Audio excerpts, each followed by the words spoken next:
प्रणाम, जय Jinendra. Welcome to तीर्थंकर चरित्र क्लास। आज क्लास नंबर 60 है। तो आज के क्लास में विल स्टार्ट विद मल्लीनाथ भगवान का जीवन चरित्र। एक अद्भुत चरित्र है मल्लीनाथ भगवान का, काफी इंटरेस्टिंग है। सबसे पहले विल स्टार्ट विद मंगलाचरण।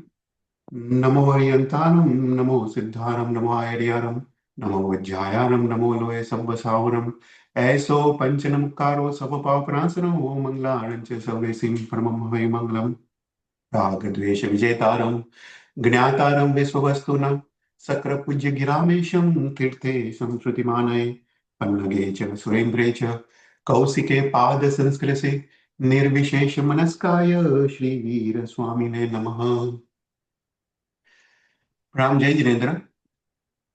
प्रणाम। तो एवरी क्लास में जो भी नए आए हैं, तो फर्स्ट हाफ एन आवर हम कोई टेक्निकल सब्जेक्ट लेते हैं और दूसरा हाफ एन आवर हम फिर तीर्थंकर चरित्र लेते हैं।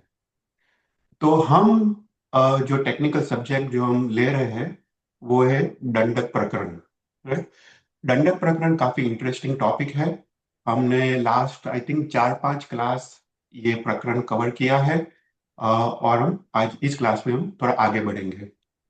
तो जस्ट टू ब्रीफली रिवाइज, जब जीव कर्म से बंध से बंधित होता है, तब वो चार गति में परिभ्रमण करता है।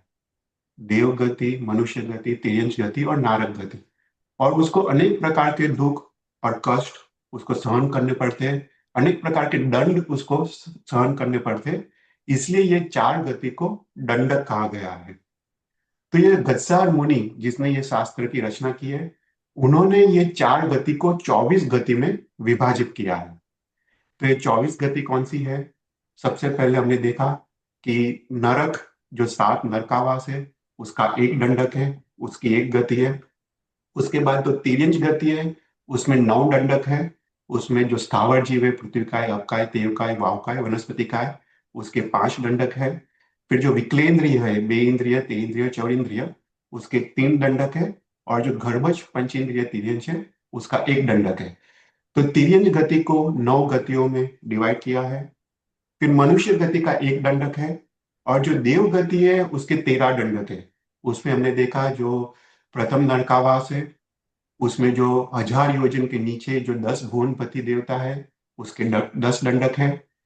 मध्य लोक में व्यंतर देवता, व्यांग व्यंतर देवता, उसका एक दंडक है। और मध्य लोक में जो ज्योतिष के देवता है, चंद्र, सूर्य, तारा, नक्षत्र और ग्रह, उसका एक दंडक है। और वैमानिक देवलोक का जो ऊर्ध्व लोक में है, उसका एक दंडक है। तो ऐसा करके देवगति के 13 दंडक है।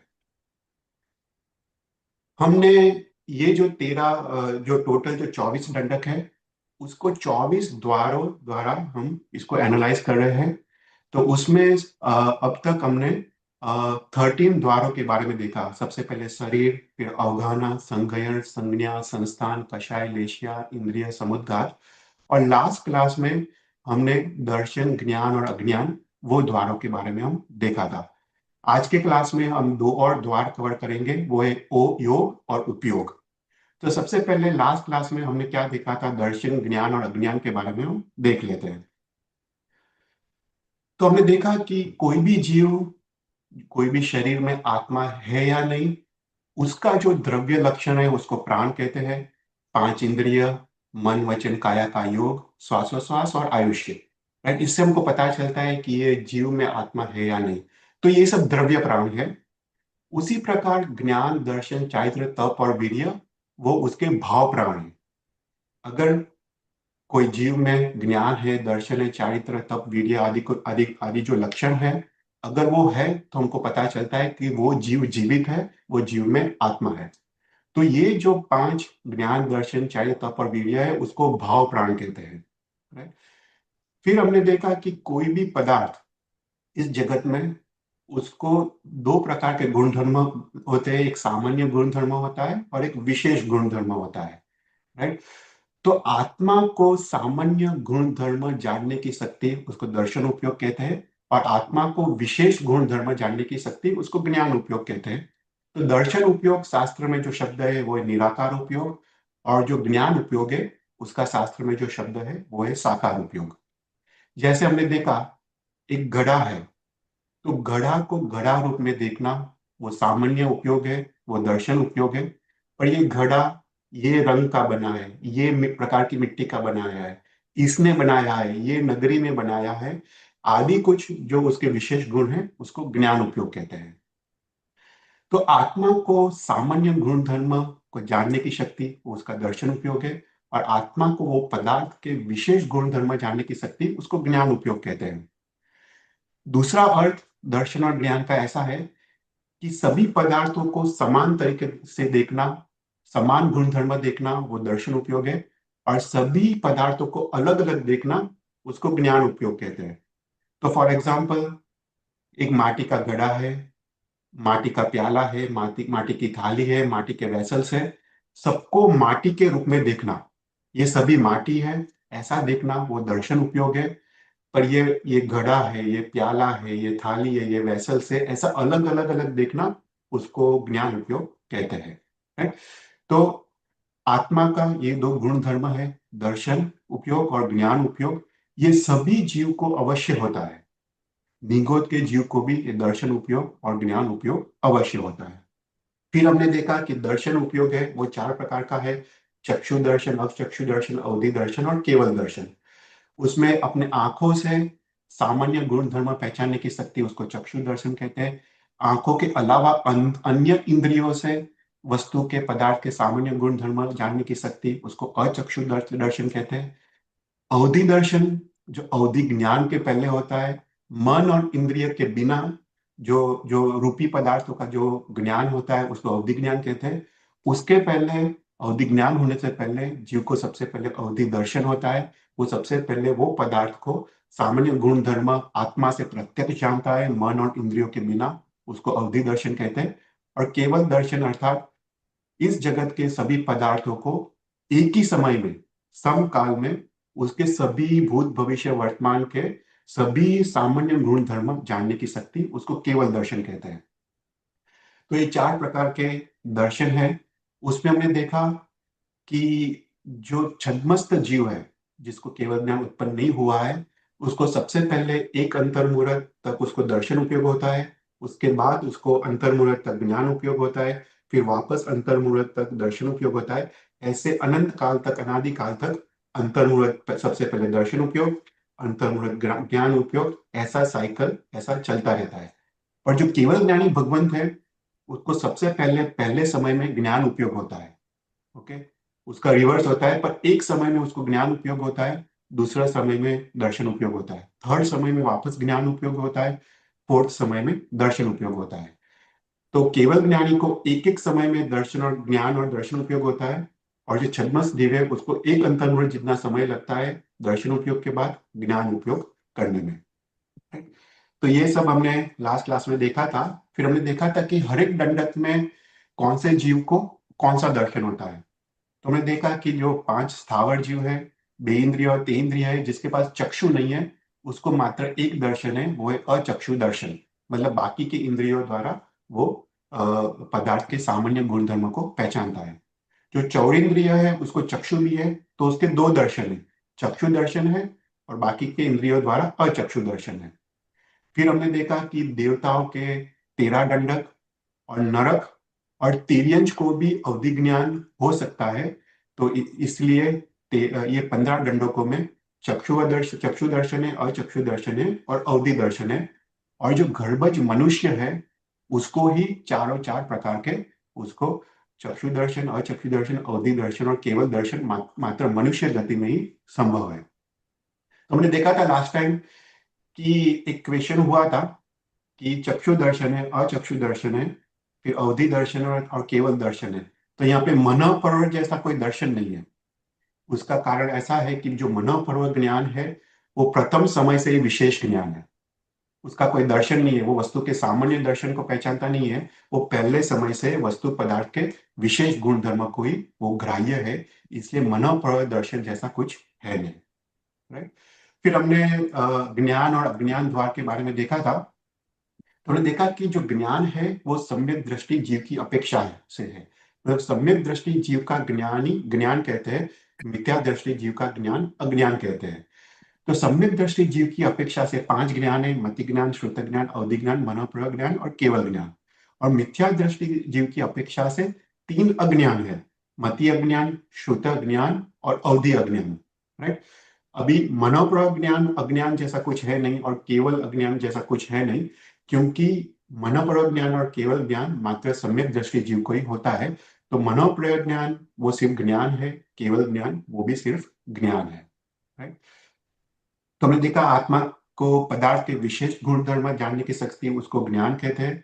हमने लास्ट क्लास में ये पांचों पांच ज्ञान के बारे में देखा था। मति ज्ञान मतलब अपने मन और इंद्रिय द्वारा होने वाला जो ज्ञान है उसको मति ज्ञान कहते हैं। जो फिर शुद्ध ज्ञान हमने देखा कि गुरु भगवान के पास जाके शास्त्र को पढ़ना और शास्त्र के मर्म और रहस्य को जानना, उसको शुद्ध ज्ञान कहते हैं। फिर हमने एग्जाम्पल देखा कि चौपड़ी को पढ़ना वो मति ज्ञान है, क्योंकि वो चक्षु का विषय है। पर पढ़ने के बाद जो अर्थ और रहस्य को हम जानते हैं उसको शुद्ध ज्ञान कहते हैं। राइट। तो मति मति और शुद्ध ज्ञान वो सभी जीव को अवश्य होता है। फिर हमने देखा अवधि ज्ञान अर्थात क्या। अवधि ज्ञान मतलब वो प्रत्यक्ष ज्ञान है। वो इंद्रिय और मन के बिना रूपी पदार्थों को जानने की शक्ति, उसमें क्षेत्र की मर्यादा होती है और काल की मर्यादा होती है। फिर मनोप्रयोग ज्ञान मतलब क्या। इस अड़ीद्वीप में जो भी संगनी पंचेंद्रिय जीव है उसके मनोगत भाव को जानने की शक्ति, उसको मनोप्रयोग ज्ञान कहते हैं। वो विशेष ज्ञान है। और फिर लास्ट में हमने देखा जो केवल ज्ञान है। केवल ज्ञान जो शायिक कक्षा का ज्ञान है, कर्म के क्षय से उत्पन्न होने वाला ज्ञान है। उसमें कोई कर्म का आवरण नहीं है, इसलिए वो शुद्ध है। वो सकल है, मतलब प्रथम समय से ही वो संपूर्ण प्रकट होता है। असाधारण अद्वितीय है, मतलब उसके ज्ञान जैसा कोई और ज्ञान नहीं है। अनंत है, क्योंकि अनंत काल तक रहने वाला है। अनंत पदार्थों का ज्ञान एक समय में होता है। निर्वाघात है, मतलब उसमें कोई घात नहीं लगता है। और वो एक है, मतलब जब केवल ज्ञान उत्पन्न होता है बाकी के चार ज्ञान ऑटोमेटिक चले जाते हैं। तो केवल ज्ञान मात्र एक है। तो ऐसा करके हमने देखा था। फिर हमने देखा कि कौन से दंडक में कौन सा ज्ञान होता है। तो स्थावर में सिर्फ मति अज्ञान और श्रुत अज्ञान होता है। विकलेंद्रिय में ज्ञान भी हो सकता है, मति ज्ञान श्रुत ज्ञान, और मति अज्ञान श्रुत अज्ञान भी हो सकता है। उसने देखा कि अगर कोई जीव का आयुष्य कर्म पहले बंद हुआ हो, उसके बाद उसको सम्यक दर्शन प्रकट हुआ हो, पर आयुष्य का कर्म उसको विकलेंद्रिय का बना लगा हो, तो दूसरे भाव में वो बेइंद्रिय, तेन्द्रिय, चौदिंद्रिय वो गति प्राप्त करता है। पर जब वो अपर्याप्त अवस्था में होता है, उसका सम्यक दर्शन फिर भी चालू का चालू होता है। तो अपर्याप्त अवस्था में उसको मति ज्ञान और श्रुत ज्ञान होता है। पर पर्याप्ति प्राप्त करने के बिना उसको अवश्य उसको मति अज्ञान और श्रुत अज्ञान होता है। फिर हमने देखा गर्भज मनुष्य को सभी प्रकार का ज्ञान पॉसिबल है। पांचों पांच ज्ञान, तीनों तीन अज्ञान। और फिर जो देवता है, नरक है, तिर्यंश है, उसमें तीन प्रकार का ज्ञान और तीन अज्ञान। उनको मनोप्रयोग ज्ञान नहीं होता है और केवल ज्ञान नहीं होता है। उसमें हमने थोड़ा डिटेल में देखा था कि जो इंद्र है, जो 12 वैमानिक देवलोक के इंद्र है, अनुत्तरवासी विमान है और लोकांतिक देव है, वो सभी सम्यक दृष्टि होते हैं। तो उनको तीन प्रकार का ज्ञान होता है, उनको अज्ञान नहीं होता है। पर बाकी सभी देवताओं को वो सम्यक दृष्टि भी हो सकते हैं, मिथ्या दृष्टि भी हो सकते हैं। तो उनको तीन ज्ञान भी हो सकता है और तीन अज्ञान भी हो सकता है। और नरकावास के बारे में देखा था, तो जो पहली छह नरक है उसमें सम्यक दर्शन भी हो सकता है, मिथ्या दर्शन भी हो सकता है। तो जो सम्यक दृष्टि जो नारकी है उसको तीन ज्ञान है, बाकी को तीन अज्ञान है। पर जो सेवंत नरक है उसमें मात्र मिथ्या दृष्टि जीव ही जाते हैं। तो उसमें सेवंत नरक में सभी जीव को तीन अज्ञान है। तो ऐसा करके लास्ट क्लास में हमने इसके बारे में देखा था। अभी हम दंडक में थोड़ा आगे बढ़ते हैं। अब ये क्लास में हम दो दंडक, दो द्वार को कवर करेंगे। एक पहला है योग द्वार और दूसरा है उपयोग द्वार। तो इसको हम समझते हैं कि योग किसको कहते हैं। राइट। शास्त्र में अनेक प्रकार की डेफिनेशन योग की दी है। मन वचन काया की क्रिया उसको योग कहते हैं, वो सिंपल डेफिनेशन। मन से सोचना, मन से विचारना, वचन से बोलना और काया की प्रवृत्ति, हलन चलन की प्रवृत्ति, इसको योग कहते हैं। तो तीन प्रकार के योग है: मनोयोग, वचन योग और काया योग। अभी जो शास्त्र की डेफिनेशन है योग की वो ऐसी है कि वीर्यांतराय के कर्म के क्षयोपशम से आत्मवीर्य का स्फुरण। देखो इसको हम समझते हैं कि जीव जब मोक्ष में जाता है तो वो अयोगी होता है, राइट। जीव जब मोक्ष में जाता है उसके जो आत्मा का जो स्फुरण है वो कंप्लीटली बंद होता है, उसका आत्मा प्रदेश वो मेरु पर्वत जैसा निष्कपंक होता है, मतलब स्थिर होता है। पर जीव जब छद्मस्त होता है, जब संसारी अवस्था में होता है, तब वो आत्म प्रदेशों का स्फुरण होता है, आत्म वीर्य का स्फुरण होता है। तो इसके लिए क्या करता है, मन वचन काया के साधन, वो साधन है, उसका उपयोग करके पुद्गल के आलम्बन लेके वो आत्मवीर्य का उपयोग उपयोग करता है, तो इसको योग कहते हैं। तो ऐसा करके शास्त्र की डेफिनेशन योग की है। तो 3 प्रकार के मुख्य योग है, मन का योग, वचन का योग, काया का योग। मन का योग मतलब मनोवर्गना पुद्गल को ग्रहण करके विचार के रूप में परिणमन जो आत्मा करता है, उसको मनोयोग कहते हैं। वचन योग मतलब जो भाषा वर्णन में पुद्गल को उस ग्रहण करके वचन रूपी उसको परिणमन करता है, उसको वचन योग कहते हैं। और काया योग मतलब काया की क्रिया, औदारिक, वैक्रिय, आहार, तेजस और कारण, ये 5 प्रकार की जो काया है उसकी क्रिया, उसको काया योग कहते हैं। इसका मतलब जीव जब एक गति से दूसरी गति जाता है अंतराल गति में, उसको मात्र 2 प्रकार की काया होती है, कार्मण और तेजस। तो उसमें मुख्य जो है वो कार्मण है, क्योंकि कार्मण जो कर्म का उदय है वो उसको कहाँ पे उत्पन्न होना है वो आत्मा को खींच के लेके जाती है। तो वहां पे कार्मण योग की प्रधानता है। तो अंतराल गति में कार्मण का योग है, राइट। फिर उसके बाद जब जीव जब उत्पन्न होता है तब उसको औदारिक शरीर हो तो औदारिक शरीर से क्रिया करता है, वो वैक्रिय शरीर हो तो वैक्रिय शरीर से क्रिया करता है। तो ये सब काया योग है।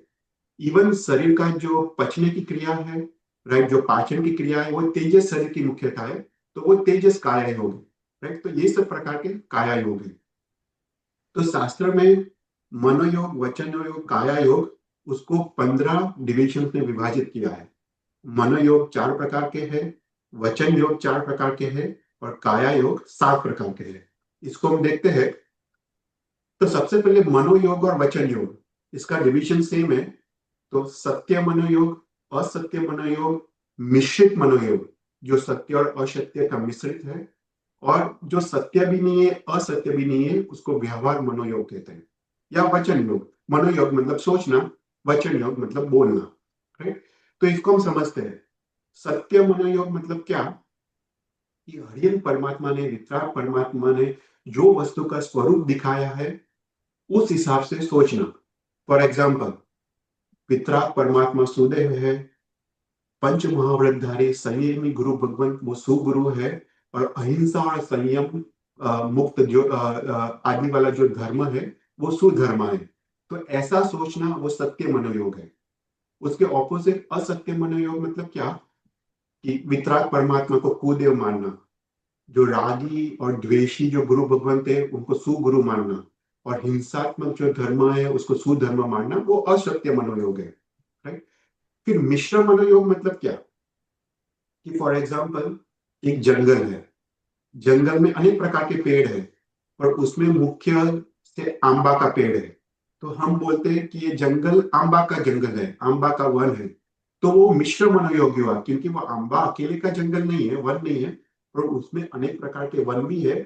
तो हमने वो मिश्र वचन बोला, जो सत्य भी नहीं है असत्य भी नहीं है, राइट। फॉर एग्जाम्पल, थोड़े लोग रास्ते में जा रहे हैं, हम बोलते हैं कि देखो 10 लोग जा रहे हैं, पर एग्जैक्ट 10 नहीं है, शायद 11 भी है या 12 भी है।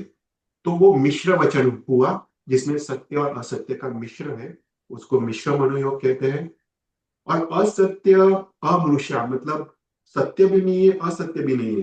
फॉर एग्जाम्पल, हम किसी को बोलते हैं इधर आओ, हम उसको पूछते हैं तेरा नाम क्या है, राइट। तो वो सत्य भी नहीं है असत्य भी नहीं है, तो उसको व्यवहार, उसको मनोयोग या वचन योग कहते हैं। अभी जो साधु भगवंत होते हैं, साधु भगवंत को सिर्फ सत्य मनोयोग और व्यवहार मनोयोग, या सत्य वचन योग या असत्य और या व्यवहार वचन योग, वही उनको सोचना या बोलना पड़ता है। उनको असत्य मनोयोग या मिश्र मनोयोग का उनको त्याग होता है, राइट। और वो भी सत्य मनोयोग या व्यवहार मनोयोग, जो भी वो सोचते हैं बोलते हैं, वो भी विवेकपूर्ण होना चाहिए। देखो, हमारे सत्य की डेफिनेशन क्या है, जो वचन हितकारी है प्रिय है और मीत है, मतलब परिमित है, उसको सत्य कहते हैं। अगर हम अंधे को अंधा बोले तो उसको दुख होता है, तो वो अहितकारी है, तो वो असत्य हो जाता है। तो इसलिए शास्त्र में लिखा है कि साधु भगवान को सिर्फ सत्य मनोयोग और व्यवहार मनोयोग वही उनको करना चाहिए, और वो भी विवेक से करना चाहिए। राइट। अविवेक से करे तो वो असत्य हो जाता है और उसको पाप का बंध होता है। राइट। तो इसको हम समझते हैं, जो सत्य योग है वो 10 प्रकार के हैं। ओके।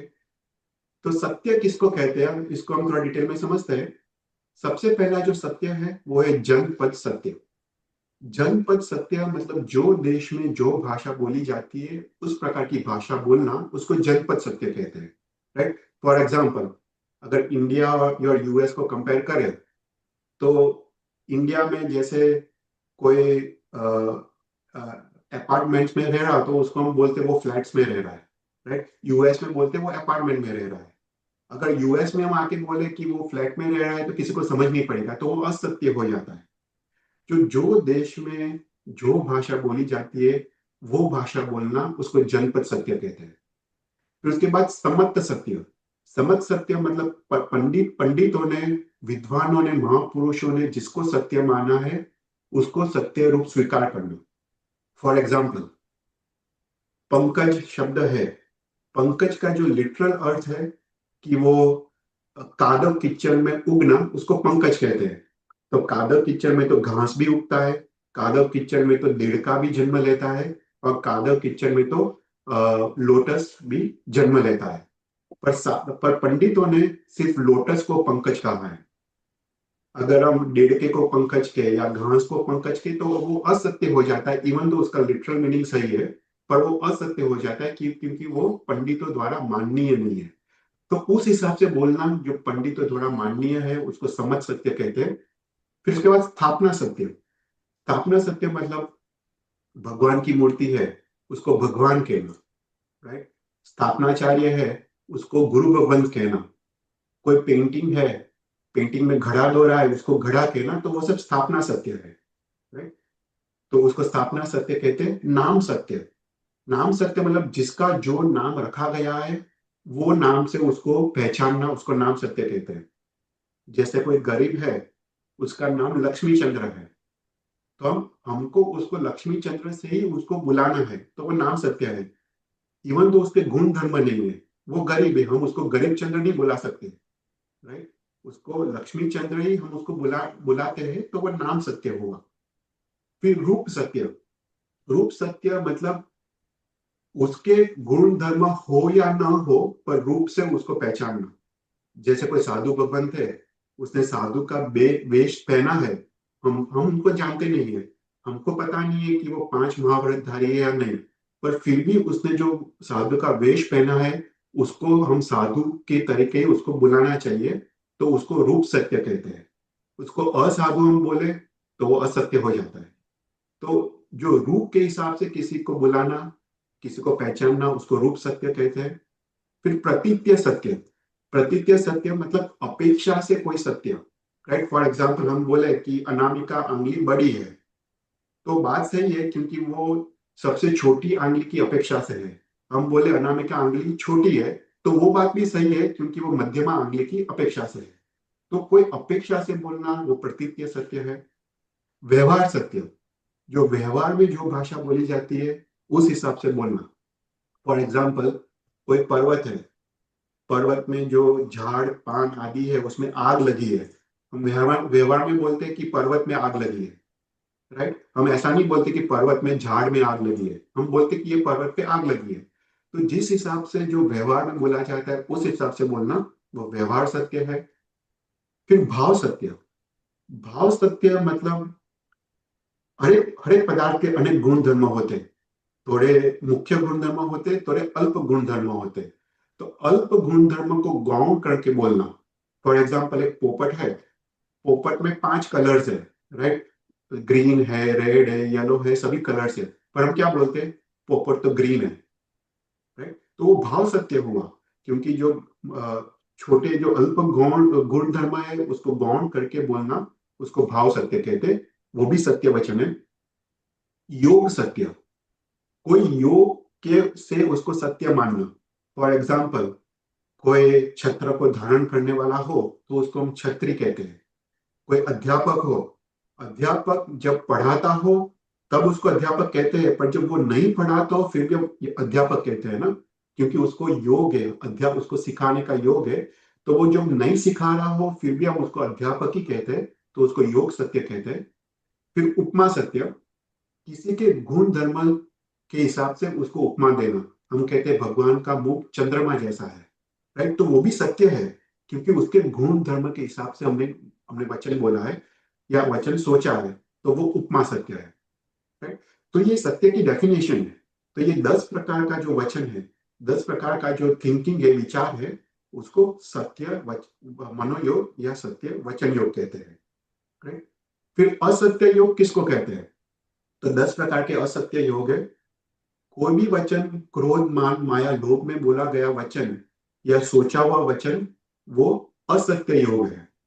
फिर राग द्वेष भय, उससे बोला हुआ वचन वो असत्य वचन है।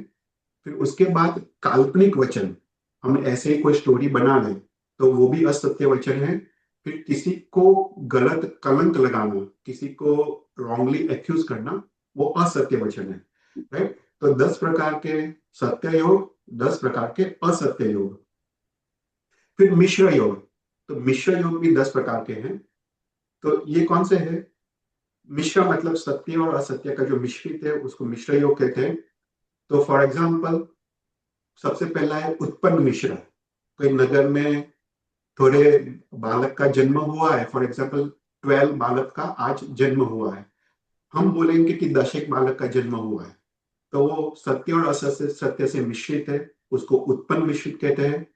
फिर विगत मिश्रित, मरण की अपेक्षा से, कोई गांव में 12 लोग मर गए हो तो हम बोलेंगे कि 10 एक लोग मर गए, तो वो विगत मिश्रित है, राइट, वो सत्य और सत्य का मिश्रित है। फिर उत्पन्न विगत मिश्रित, मतलब 10 12 लोग जन्मे हैं, 12 लोग मरण पामे हैं, पर हम बोलते हैं कि 10 एक लोग जन्मे हैं और 10 एक लोग मरण पामे, तो उसको बोलते हैं उत्पन्न विगत मिश्रित, right? फिर जीव मिश्रित, अगर कोई एरिया में कोई प्लेस में थोड़े जीव है और थोड़े जीव मर गए हैं, पर हम कहते हैं कि ये एरिया में सिर्फ जीव है, तो वो जीव मिश्रित हुआ। एक्चुअली तो जीव भी है अजीव भी है, पर हम उसको जीव रूप पहचानते हैं या बोलते हैं कि ये एरिया में जीव है, तो वो जीव मिश्रित वचन हुआ।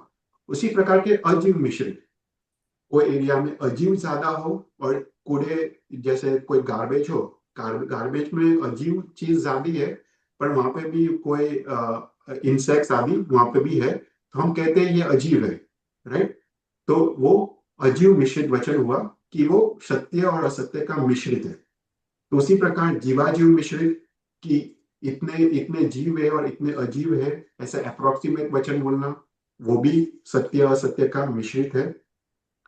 फिर उसी प्रकार साधारण और प्रत्येक, जैसे हम पोटेटो का प्लांट है, हम बोलेंगे कि ये तो साधारण वनस्पति का है, पर सिर्फ पोटेटो साधारण वनस्पति का है, ऊपर जो ग्रीन लीफ है वो तो प्रत्येक वनस्पति का है ना। तो ऐसा वचन बोलना तो वो साधारण मिश्रित हुआ। उसी प्रकार प्रत्येक मिश्रित, राइट। फिर उसके बाद है अध्वा मिश्रित। अध्वा मिश्रित मतलब जैसे फॉर एग्जाम्पल, किसी को उठाना हो, राइट, सुबह सुबह को उठाना हो, तो अभी तक सुबह हुई नहीं है, पर हम क्या बोलते हैं कि उठ जा सूर्य उग गया है, राइट, ऐसा हम वचन बोलते हैं। अभी तक तो रात है, पर उसको उठाने के लिए ऐसा वचन जो बोलते हैं उसको अध्वा मिश्रित वचन बोलते हैं। और फिर अध्वा मिश्रित, कोई उतावल से कोई वचन बोलो। फॉर एग्जाम्पल, अगर यहाँ पे एग्जाम्पल दिया है कि रात्रि का प्रथम प्रहर चल रहा है, पर हम बोले कि मध्य रात्रि हो गई है, राइट। तो ऐसा जो वचन है जो सत्य और असत्य का मिश्रित है, उसको अद्वाद्वा मिश्रित वचन बोलते हैं। तो साधु भगवान को ये सब मिश्र वचन का भी त्याग है और असत्य वचन का भी ऐसा ऐसा त्याग है। फिर उसके बाद 12 प्रकार के व्यवहार वचन, जो सत्य भी नहीं है असत्य भी नहीं है। तो जैसे किसी को बुलाना, राइट, हे देवदत्त तू इधर आ, तो उसको आमंत्रण वचन कहते हैं, जो सत्य भी नहीं है असत्य भी नहीं है। फिर किसी को आज्ञा देना कि तू ऐसा कर, राइट। फिर किसी से कुछ मांगना कि तू मुझे ये दे, किसी को प्रश्न प्रश्न पूछना कि तेरा नाम क्या है, देखो ऐसा सब वचन सत्य भी नहीं है, असत्य भी नहीं है। किसी को उपदेश देना, किसी को कुछ करने को ना बोलना, निषेध करना कि तू ये मत कर, किसी को कुछ करने की अनुमति देना कि तू ऐसा कर, या अपना मत या ओपिनियन करना, राइट। फिर उसके बाद कोई अगर कुछ हमको पूछे कि ये करो या ना करो, तो हम बोले कि तेरे को जो भी ठीक लगे वो कर, राइट। तो ये सत्य भी नहीं है, असत्य भी नहीं है। फिर किसी को आदेश देना कि तू ऐसा कर, राइट, तो वो भी असत्य और सत्य नहीं है। फिर सांसारिक, सांसारिक मतलब कोई ऐसा शब्द यूज करना जिसके दो मीनिंग निकलते हैं। फॉर एग्जाम्पल शास्त्र में यहाँ पे लिखा है कि किसी को बोलना कि तू सिंधव लेके आ। अभी सिंधव का एक अर्थ मिठू भी है, नमक भी है, और दूसरा अर्थ घोड़ा भी है, राइट। तो ये वचन सत्य भी नहीं हुआ, असत्य भी नहीं हुआ, क्योंकि दूसरे वाले को पता ही नहीं चला कि ये क्या मांग रहा है। फिर उसके बाद व्याकृत वचन। वचन मतलब जैसे हम गाना गा रहे हैं, गाना में अक्षर जो स्पष्ट होते हैं पर उसका कोई मीनिंग नहीं है। फॉर एग्जाम्पल आलू ला ला ला, ऐसा कुछ हम म्यूजिक बीच में हम जो गाते हैं तो उसका कोई मीनिंग नहीं है, तो उसको व्याकृत वचन कहते हैं। उसको वो सत्य भी नहीं है, असत्य भी नहीं है। और उसके बाद एक गंभीर वचन, ऐसा गंभीर वचन बोलना, ऐसा रहस्यमय वचन बोलना कि दूसरे को समझ भी ना आए, तो उसको अव्याकृत वचन कहते हैं। उसको सत्य भी नहीं कहते, असत्य भी नहीं कहते। यहाँ और यहाँ पे लिखा है जो विक्लेंद्रिय जीव है, बेइंद्रिय तेन्द्रिय चौइंद्रिय, उनको वचन योग है। उनको काया योग भी है, वचन योग भी है, सिर्फ उसको उनको मनोयोग नहीं है। उनका जो आवाज जो निकलता है वो अव्याकृत है, मतलब वो सत्य भी नहीं है, असत्य भी नहीं है, राइट। तो ऐसा करके सत्य, असत्य, मिश्र और व्यवहार, उसके टोटल 42 भेद यहाँ पे शास्त्र में बताए गए हैं। तो ये हुआ मनोयोग 4 प्रकार का, वचन योग 4 प्रकार का, और काया योग। काया योग 7 प्रकार के हैं। तो इसको हम समझते हैं कि 7 प्रकार के काया योग कौन से हैं। तो सबसे पहले देखा कि एक जीव जब एक गति से दूसरे गति जाता है तो उसको तेजस और कार्बन शरीर होता है। कार्बन शरीर की प्रधानता होता है क्योंकि कार्बन शरीर उसको उत्पत्ति स्थान तक उसको लेके जाता है। तो उस समय अंतराल गति में जो योग होता है वो कार्बन काय योग होता है। उसके बाद जीव जब उत्पत्ति स्थान में उत्पन्न होता है तो प्रथम समय में वो आहार ग्रहण करता है, वो भी कार्बन काय योग से होता है, फर्स्ट समय उत्पत्ति स्थान में। उसके बाद सेकंड समय से अंतर मुहूर्त तक वो पर्याप्तियों को पूर्ण करता है। उस समय उसका औदारिक या वैक्रिय शरीर अभी तक बना नहीं है। तो उस समय सेकंड समय से अंतर मुहूर्त तक जब उसकी पर्याप्तियां जब वो कर रहा है तब उसका मिश्र योग होता है।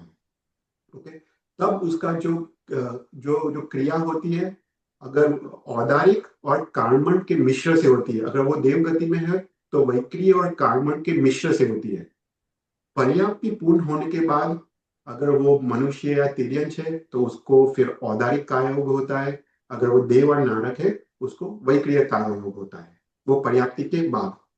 उसी प्रकार आहारक कार्ययोग और आहारक मिश्र, कोई चौथ पूर्वधर मुनि जिसके पास आहारक लब्धि है, वो आहारक शब्द की जब वो रचना कर रहा है तब वो अंतर मुहूर्त तक उसको आहारिक और औदारिक का मिश्र कार्ययोग है, तो इसको आहारक मिश्र कार्ययोग कहते हैं। और उसके बाद पर्याप्ति के बाद उसका आहारक शरीर की रचना हो गई है तो उसका जो जो काया योग है वो आहारक काय योग है। तो ऐसा प्रकार के 7 प्रकार के काया योग का शास्त्र में वर्णन किया गया है। तो ये समझ पड़ा, योग 3 प्रकार के हैं, मनोयोग, वचन योग, काय योग। उसका अगर उत्तर भेद करें तो 4 प्रकार के वचन योग, 4 प्रकार के मनोयोग और 7 प्रकार के काय योग। अभी हम समझते हैं कि कौन सी गति में कौन से योग है। जो 4 प्रकार के स्थावर, पृथ्वी काय, अवकाय, तेवकाय और वनस्पति काय, एक्सेप्ट फॉर वायु काय, उसमें अंतराल गति में कार्बन योग, अपर्याप्त अवस्था में औदारिक और कार्बन का मिश्रण तो औदारिक मिश्रण, और पर्याप्ति के बाद औदारिक काय योग, राइट। इसको समझने का सिंपल है। जो वायुकाय जीव है, थोड़े जो बादल वायुकाय जीव को वैक्रिय लब्धि भी होती है तो उनको 5 प्रकार का योग है। सबसे पहले अंतराल गति में जब जीव जाता है उसको कार्बन योग होता है। अपर्याप्त अवस्था में उसको औदारिक मिश्र होता है। पर्याप्ति के बाद उसको औदारिक होता है। उसके बाद अगर वो वैक्रिय शरीर की रचना करता है तब अंतर्मुहूर्त में उसको वैक्रिय मिश्र होता है। वैक्रिय शरीर की रचना के बाद उसको वैक्रिय काय योग होता है। तो वायु काय जीव को 5 प्रकार के योग होते हैं। फिर विकलेंद्रिय मतलब बेंद्रिय, तेंद्रिय, चौरेंद्रिय। अंतराल गति में कार्बन काय योग। अपर्याप्त अवस्था में औदारिक मिश्रण। पर्याप्ति के बाद औदारिक। और उसके बाद उसको वचन योग भी होता है। राइट, उसको मनोयोग नहीं होता क्योंकि असन्नी है, मन नहीं है। तो उसको जो वचन योग है वो असत्य अमनुष्य, जो सत्य भी नहीं है असत्य भी नहीं है, ऐसा उसको वचन योग होता है। तो उसको 4 प्रकार के योग होते हैं। फिर तिर्यंच पंचेंद्रिय। तो तिर्यंच पंचेंद्रिय को तो 4 मनोयोग होते हैं, 4 वचन योग होते हैं। और उसको 7 में से 5 काया योग होते हैं। उनको सिर्फ आहारक शरीर की लब्धि नहीं होती है, इसलिए उसको आहारक मिश्र और आहारक के बिना ऑल 13 प्रकार के उसको योग होते हैं। फिर देवता और नारद वो 14 दंडक में। राइट, अंतराल गति में कार्मण। फिर अपर्याप्त अवस्था में वैक्रिय मिश्र। पर्याप्ति के बाद वैक्रिय। और उनको मन और वचन दोनों होते हैं, तो 4 मनोयोग और 4 वचन योग। तो ऐसे प्रकार के 11 योग होते हैं। और सिर्फ मात्र मनुष्य ऐसा जीव है जिसको 15 प्रकार के योग संभव है। राइट, तो ऐसा करके यहाँ पे योग द्वार के बारे में समझाया है। कोई भी क्वेश्चंस?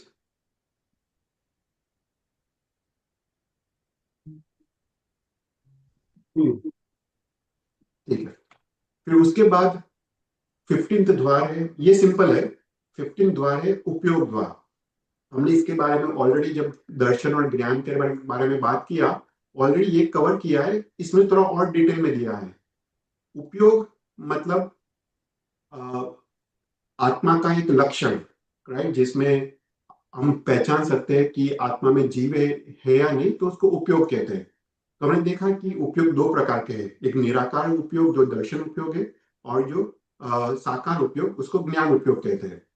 तो हमने ऑलरेडी ये कवर किया, दर्शन कितने प्रकार के हैं? 4 प्रकार के दर्शन है, चक्षु, अचक्षु, अवधि और केवल। ज्ञान कितने प्रकार के? 8 प्रकार के। राइट, सम्यक दृष्टि के 5 ज्ञान और मिथ्या दृष्टि के 3 ज्ञान। तो टोटल कितने उपयोग है? तो शास्त्र में लिखा है कि 12 प्रकार के उपयोग है। 4 दर्शन, 5 ज्ञान और 3 अज्ञान। तो ऐसा प्रकार के 12 प्रकार के उपयोग है। कोई क्वेश्चंस? ठीक है। तो अभी कौन से दंडक में कौन सा उपयोग होता है वो हम देखते हैं। तो स्थावर, स्थावर में 3 प्रकार के उपयोग होते हैं। उसको मति अज्ञान, श्रुत अज्ञान और अचक्षु दर्शन। राइट, 3 प्रकार के उपयोग स्थावर में होता है। बेइंद्रिय और तेंद्रिय में ऊपर के 3 मति ज्ञान, मति अज्ञान, श्रुत ज्ञान, अचक्षु दर्शन। और उसके बाद मति ज्ञान और श्रुत ज्ञान, जैसे हमने देखा कि कोई किसी का आयुष्य कर्म पहले बंद हुआ हो, उसके बाद उसको सम्यक दर्शन प्रकट हुआ हो, तो अपर्याप्त अवस्था में उसको सम्यक दर्शन चालू रहता है। तो इसलिए उसको अपर्याप्त अवस्था में मति ज्ञान और श्रुत ज्ञान होता है। तो बेन्द्रिय और तेन्द्रियों में मैक्सिमम 5 उपयोग पॉसिबल है। फिर चौड़ेन्द्रियों में ऊपर के 5 प्लस चक्षु है। राइट, तो 6 उपयोग है। फिर देवता, नारक और तिर्यंच पंचेंद्रिय में उनको मति ज्ञान, श्रुत ज्ञान, अवधि ज्ञान और मति अज्ञान, श्रुत अज्ञान, विभंग ज्ञान और 3 प्रकार के दर्शन, राइट, चक्षु दर्शन, अचक्षु दर्शन और अवधि दर्शन। उनको कौन सा नहीं होता है? तो उनको मनोपर ज्ञान नहीं होता है, केवल दर्शन नहीं होता है और केवल ज्ञान नहीं होता है। वो 3 के अलावा सभी उपयोग देवता, नारक और तिर्यंच पंचेंद्रियों में संभव है। और मनुष्य में ऐसा जीव है जो 12 प्रकार का उपयोग उसको पॉसिबल है। राइट, तो ऐसा करके यहाँ पे उपयोग द्वार के बारे में समझाया है। तो हमने अभी तक हमने 15 द्वारों के बारे में देखा। नेक्स्ट क्लास में हम बहुत इंटरेस्टिंग टॉपिक को देखेंगे, वो है उपपात और च्यवन। वो बहुत इंटरेस्टिंग टॉपिक है, तो वो द्वार के बारे में हम नेक्स्ट क्लास में हम देखेंगे। कोई भी क्वेश्चंस? तो अभी हाँ हाँ, बोलो। जी, પ્રણામ ચૈતલ સર. એક ક્વેશ્ચન છે કે તમે વાયુકાયમાં જે વૈક્રિય લબ્ધિ હોય તો એનું એક કોઈ એક્ઝામ્પલ આપી શકશો? हाँ, એટલે वायुकाय जो जीव है उसमें समझना है कि सभी वायुकाय जीव को वैक्रिय लब्धि नहीं होती है। देखो, वायुकाय में सूक्ष्म भी होते हैं, बादर भी होते हैं। तो सूक्ष्म वायुकाय में वैक्रिय लब्धि नहीं होती है, और जो बादर वायुकाय है उसमें भी सभी वायुकाय को वक्रीय लब्धि नहीं होती है। सिर्फ थोड़े वायुकाय को वक्रीय लब्धि होती है। अभी ये कैसा है, इसको हम समझते हैं कि ये जो वायुकाय को जो वक्रीय लब्धि है वो उसको उसके भाव के वजह से है। राइट, जैसे मनुष्य में भी हमको वैक्रिय लब्धि नहीं है। राइट, जो ऐसे मुनि भगवंत हो जिसको वैक्रिय लब्धि है उसको ही होती है, पर सामान्य मनुष्य को भी नहीं है। तो यहाँ पे क्वेश्चन होता है कि वायुकाय को कैसे कैसे वैक्रिय लब्धि है। राइट, तो यहाँ पे समझना है कि ये भाव पर्यंत है, मतलब भाव के हिसाब से है। फॉर एग्जाम्पल, कोई नारकी का जीव है, उसको मति ज्ञान है, श्रुत ज्ञान है, और अवधि ज्ञान भी है। तो कोई क्वेश्चन करे कि नरक का जीव तो पापी है, उसका अवधि ज्ञान कैसे है? तो उसको अवधि ज्ञान उसको क्षेत्र की वजह से है, और उसको वही अवधि ज्ञान उसको दुख का कारण बनता है। राइट, तो उसी प्रकार वायुकाय का क्षेत्र और भाव के हिसाब से उसको वैक्रिय लब्धि प्रकट होती है, और वैक्रिय लब्धि से वो उत्तर वैक्रिय वायुकाय के जीवों की वो रचना करता है। राइट, तो ऐसा करके शास्त्र में उसका उल्लेख आता है। कोई क्वेश्चंस? ये तो एक राइट, इसको फॉलोअप समझ रहे में। हैं? जैसे फॉर एग्जाम्पल कोई मछली है, हम्म, मछली को पानी में तैरने की शक्ति है। राइट, मनुष्य को तो नहीं है, पर वो भव भव पर्यंत है। कोई पंखी है, पंखी को उड़ने की शक्ति है। उसी प्रकार जो बादल वायु का के जीव है उसको वैक्रिय की लब्धि की शक्ति है। तो वो भव के वजह से वो प्रकट होती है।